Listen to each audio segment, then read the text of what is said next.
సిరిమల్లె తీగకి చిగురే పుడుతుంది,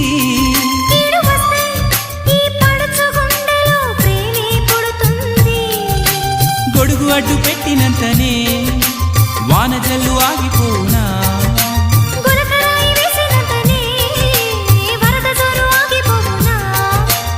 ఏడు లోకాలు ఏకం అయినా ప్రేమను ఆపేనా,